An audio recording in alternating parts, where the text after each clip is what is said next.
Hello, I am Anthony. And I am Angelino. And this is the bulletin for Monday, November 13th, 2017. Grade cutoff for progress reports is this Friday. Students interested in joining the mountain bike team need to attend a mandatory parent meeting this Thursday night, November 16th at 6 p.m. in the PE classrooms. Please bring at least one parent or guardian. Holiday scenes and monologues auditions are on Tuesday, November 14th after school in a theater until 4 p.m. Have a scene with others or a monologue by yourself memorized for audition. November is Native American Heritage Month. This month is a time to celebrate rich and diverse cultures, traditions, and history. It is a time to acknowledge the important contributions of Native people and the richness of their culture. Throughout the month of November, there will be activities in which we will learn more about this culture. If you are interested in participating, see Ms. Solero in room 108 or Mr. E in room 618. Students interested in participating in bird singing and dancing for Native American Heritage Celebration this Thursday, please meet at 11:15 a.m. in front of the 100 buildings. If you have any questions, please see Ms. Solero in room 108 or Mr. E. Native American proverb of the day. Celebrate Native American heritage. Celebrate diversity. Native American proverb of the day. What is life? It is the flash of a firefly in the night. It is the breath of a buffalo in the wintertime. It is the little shadow which runs across the grass and loses itself in the sunset. Seniors. Our college fair will be tomorrow, Tuesday, November 14th, during lunch. 14 representatives from universities, community colleges, trade schools, and private schools will be present to share information with you and answer questions you may have. Make sure and get a bingo card filled out during the fair in order to win prizes. Cards will be available during lunch November 14th. Attention juniors and seniors. If you took the ASVAB test in October, the test interpretation results will be held this Thursday, November 9th, at the beginning of intervention. Sign up in the counseling office to meet up with an ASVAB representative. Attention golfers. Anyone interested in playing boys golf this year needs to go see Coach George in the boys locker room ASAP. Tryouts will be held soon, so do not wait. Go see Coach George today. There is going to be a beanbag toss tournament right after school on Thursday, November 30th, the week after Thanksgiving. There will be prizes for the 2 players on the winning team. It will take place in front of the choir room, and there will be music and food inside the room. All at SJHS are welcome to compete or just watch and partake of the food and music. Come by each Tuesday and Wednesday between now and then to practice. Happy tossing. More details later. Yearbooks are available online at www.joystonyearbooks.com. Christian Club is starting a campus-wide prayer ministry for anyone who needs prayer. Simply write your request down and drop it off at one of the following locations, and Christian Club will pray for you. Come by room 772, room 222, room 504, room 207, room 113, room 103, and room 102. SJHS Thanksgiving Food Drive. Donate and give back this holiday season. Please help SJHS give back this holiday season by bringing in canned and non-perishable food items. Cans will be collected through intervention class. Students, do you need a new ID? Come into ASB during lunch on Thursdays only. Replacement IDs are $5 each. If you are a senior who does not have an off-campus lunch pass and would like the opportunity to leave campus second semester, please pick up an application in the principal's office. Applications are due to Jasmine Presley by December 15th. No late applications will be accepted after this date. Seniors who currently have an off-campus lunch pass do not need to reapply. Juniors and seniors, would you like to read this bulletin and be on camera like me? Join Video Production 0 period next semester. There are a few openings for some quality people. See Ms. McBroom in room 112 for more information. Have a nice day. Good morning, Tigers. This is Mr. Smith. I'm your proud principal here at San Jacinto High School, and I'm very excited to start a new segment here on the Daily Bulletin that'll happen once a week, where I get to come on and ask questions, answer questions, give you some updates, and provide a little bit of insight on the things that are going on at San Jacinto High School. This week, or in the prior week, I'm very happy about some things that are going on our campus, especially in our media center with our Tiger Tech team.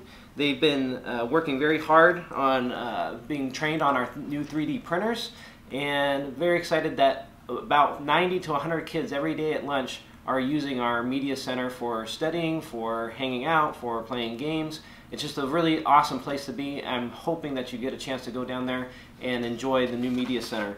Also, other exciting things that are happening, if you notice, there's some construction going on in the 500s, and if you didn't understand or if you didn't know, that was our new culinary arts facility that is going in place. It's going to be a state-of-the-art culinary arts facility. We'll be moving Mrs. Ward out of the 100s over into the 500s, but all of that construction, all the jackhammering, all the stuff that you heard over the last several weeks was them tearing up old classrooms and an old snack bar. Will be turned into new kitchen space, new lab space, and new areas for our culinary arts program. It's very exciting. Hopefully, maybe by the end of the year, be able to see that in place. If not, you'll see it next year. So again, those are two really exciting things that are happening that are new on our campus, at least in the last couple months. And I hope that you appreciate those changes. Some of the other exciting things that are going on in some of our programs. Very proud of our marching band and their completion of their competitive marching season, and finishing up last week at Sanji in the tournament that they had there. They scored their highest score since they've been in competitive marching band. And I don't know the last time that we had a competitive marching band program. We were thinking about it, and it was long before any of our times here at San Jacinto High School. It's been probably decades since we've had competitive marching band. And I just want to put a major shout out to Mr. Vaughn and all the marching band students for a successful season. Also successful, the completion of our fall sports. Just a special shout out to our girls cross country for finishing second, and then going on to CIF. It's the first time that we've done it in 5 years, and it's an amazing accomplishment for many of our girls there. And then our football team making it to CIF playoffs again, 4th year in a row, and our 4th year in a row of winning the Valley Championship, which means that we beat all of the Valley schools for the 4th straight year, and that's the first time that that's ever happened. So a lot of exciting things for our athletics as well. Again, some of our other programs, just wanted to highlight our Air Force Junior ROTC, and they've had, again, another successful year of drill meets and representing us well across our region. Last week they went to Santiago High School and won 3 trophies at their drill meet there. It's an amazing program, and they just really show what it means to be a Tiger here on our campus. I want to especially thank Lieutenant Colonel Howard, Sergeant DeMarty, and Sergeant Lohr for their awesome work with our AFJ ROTC program. Some of the other things that I wanted to highlight were things that are going on in your classrooms.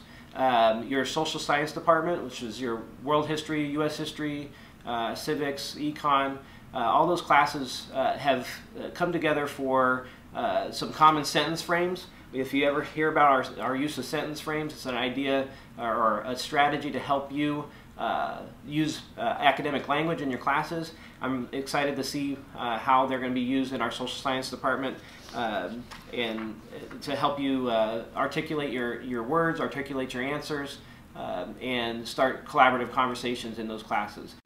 And finally, I'd like to congratulate our drama program on a very successful production last week of Where There's a Will, There's a Murder. It was an awesome string of 3 nights of production, and it was full every single night. Many of you got to go to the dress rehearsals throughout the day, and very proud of Mrs. Dawson and our theater students behind the scenes as well, in the booth, building the sets, doing the acting. It's a whole huge production, and they did an amazing job. Very, very proud, and we're looking forward to in the spring when they produce our spring play. So those are some of the highlights that I wanted to point out. I'd love to hear from you. I want to answer any questions that you might have that I can then answer on this segment as we go each week.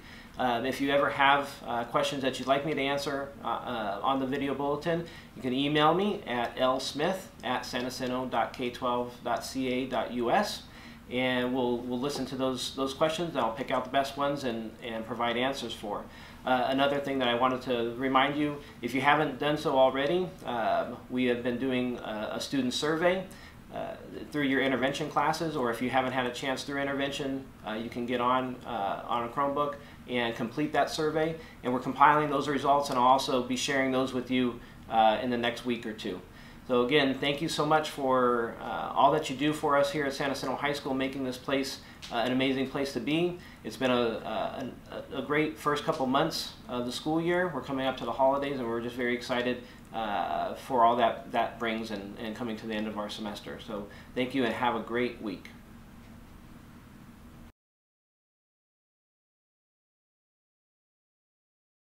So a lot of students are wondering about what the gates are around the 500 parking lot. Okay, so last year we started to look at an issue that we had on our campus of, especially after hours, people who were not supposed to be on our campus being on our campus and in the middle, especially in the quad and other areas. And the only way to really keep that part of our campus secure after hours was to be able to have some fencing that would allow us to leave that part of the campus secure while still having access to like the stadium and when there's events or even to the gym.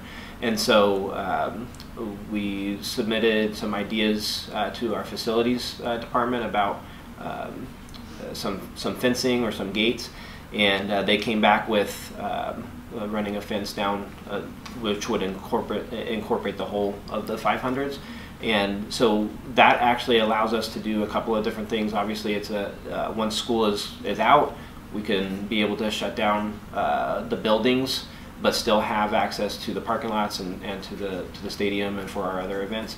But it also allows us options for changing our pickup and drop-offs, because right now everything is out on the street. If you can maybe bring some pickup and drop-offs into the parking lots, it might relieve some traffic issues that we have. So those are some of the things that we're looking at there. And you know, it's probably a lot of questions about like why is this, you know, what all of a sudden they start going up. So totally get that. Also, we put some fencing up on the outside of the library, of the new library, and that's just to not have immediate access to our campus. We need to have a little bit of a buffer from the public to us there. So that fence is actually, I think it's a very good looking fence. It's very nice, as nice as we could get it. And but that was the idea there, is that we had a lot of public that would come through, and it wasn't the most safe thing in the world to just have it wide open. So those are the reasons for that. We'll keep kind of adjusting as we go, as we see where there's needs, and try to keep you guys safe on campus, and also our staff and those who work after all you kids are gone home. There's still things that go on this campus. We want to keep it safe too. So, okay. yeah. Thank you.